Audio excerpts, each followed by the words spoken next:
I needed to disappear, not in a dramatic, movie of the week kind of way, but quietly. I wanted to fade into the background, become a footnote in someone else's memory. So I found this house. It was old, tucked away at the end of a forgotten lane, shrouded by ancient weeping trees. The real estate agent called it full of character. I called it a tomb, a perfect silent place to bury my old life. The first week was bliss. The silence was so profound it felt like a physical weight, pressing out the noise that had filled my head for years. I slept more deeply than I had in a decade. The house was a sanctuary, a fortress of solitude. It was almost too perfect, too quiet, like the world outside had simply ceased to exist. That's when the small things started. Little inconsistencies that you'd normally dismiss. I'd wake up, and the heavy oak door to my bedroom would be ajar, just a sliver. I knew I'd locked it. I'm meticulous about things like that now. The next morning, it was the same. Then, the floorboards. I'd lie in bed, listening to the house settle, the usual groans and sighs of old wood. But the creaks would only start after my breathing evened out, after I'd drifted into that space just before sleep. It was a soft, deliberate tread, like someone was testing the floor, learning its weak spots.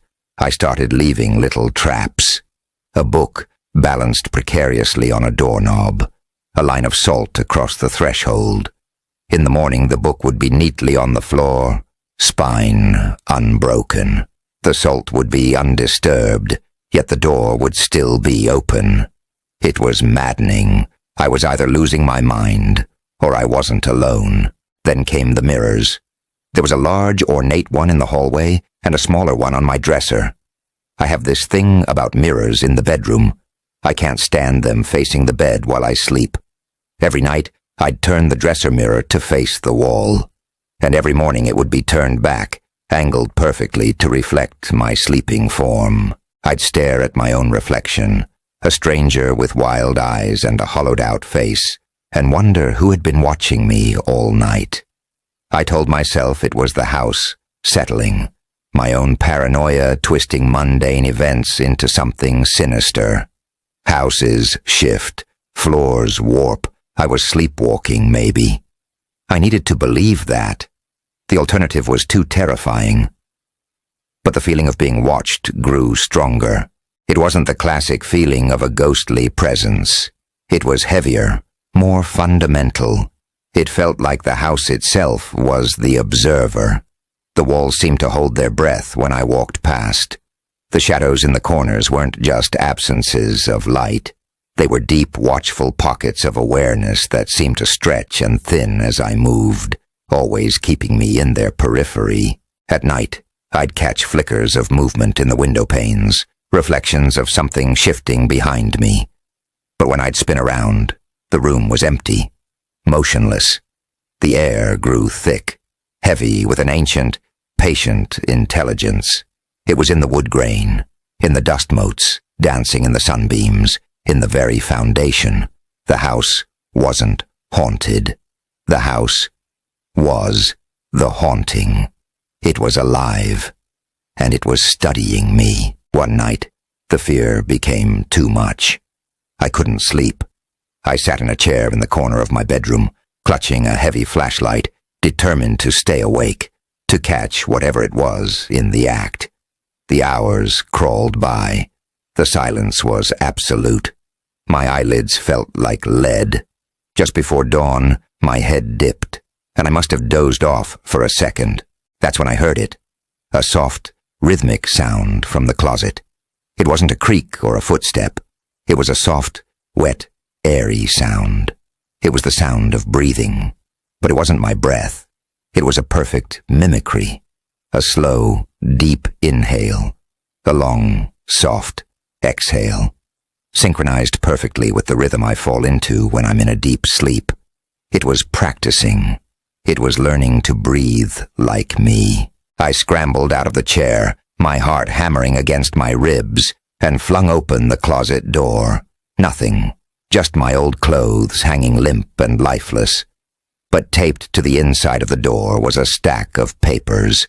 They were old, yellowed, and brittle. Sketches, dozens of them, all done in charcoal, all with terrifying precision. They were drawings of people sleeping. Men, women, children, all in different beds, in different decades, judged by the clothes and hairstyles. Each page was filled with notes. Scrawled in a frantic, spidery hand were observations. Subject B breathes through mouth after 2 hours. Subject F, heart rate elevates during REM. Subject K, twitches left foot before waking. And then I found the last page. It was a fresh sheet of paper, the charcoal still dark and easily smudged. It was a drawing of me, in my bed. The angle was from the corner of the ceiling, looking down, and beneath it, a single, chilling sentence. Subject P wakes if observed too closely. Final cycle approaches.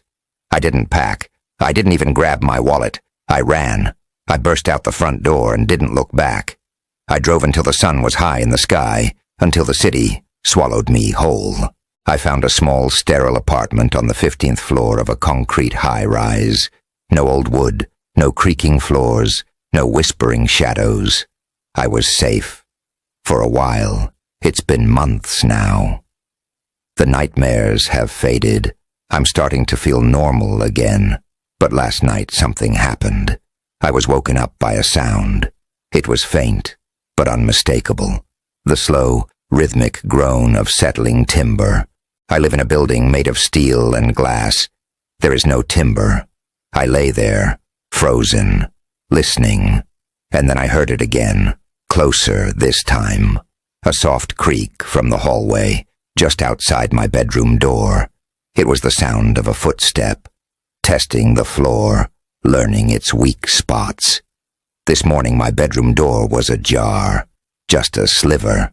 I know I locked it. And the small decorative mirror I keep on my bookshelf, the one I never pay attention to. It's been turned. It's now angled perfectly to reflect my bed. The house didn't just let me go. It learned from me. It learned how to move. It learned how to follow. And now, I'm not sure I ever really left.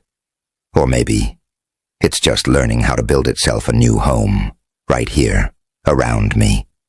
The silence here is starting to feel very, very familiar. It's the silence of a predator, holding its breath and waiting.